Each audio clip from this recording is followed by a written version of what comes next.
भोला बम बोल बम बोल बम।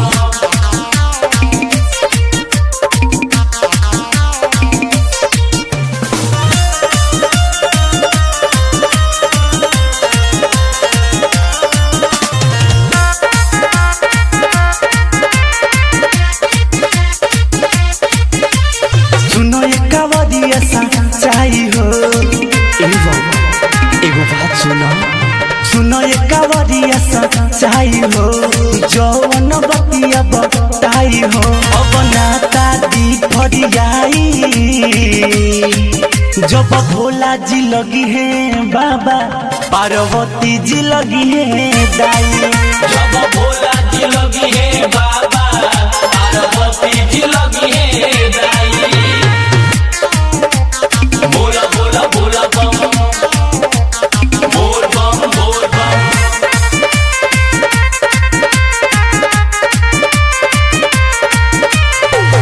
बुरा मत मनी हबम कहता निसाचा, कार्तिक गणेश लगी है रिश्ता में चाचा।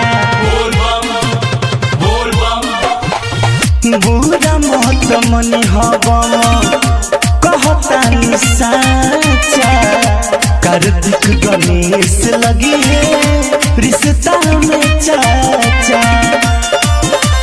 दोनों मन से शिव जी के मानिले, इहे भाव दिल बताई।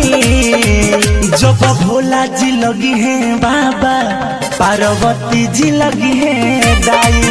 जब भोला जी लगी है बाबा, पार्वती जी लगी है दाई। बोला बोला बोला बम बोल बम बोल बम। बोला बोला बोला बम बोल बम बोल बम।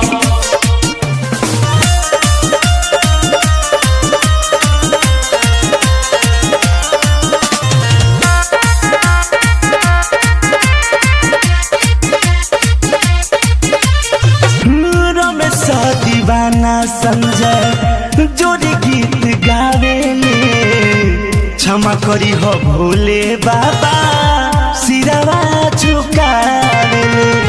ए बाबा क्षमा करे रमेश दीवाना संजय जोड़ी गीत गावेले, क्षमा करे भोले बाबा सिरवा झुकावेले।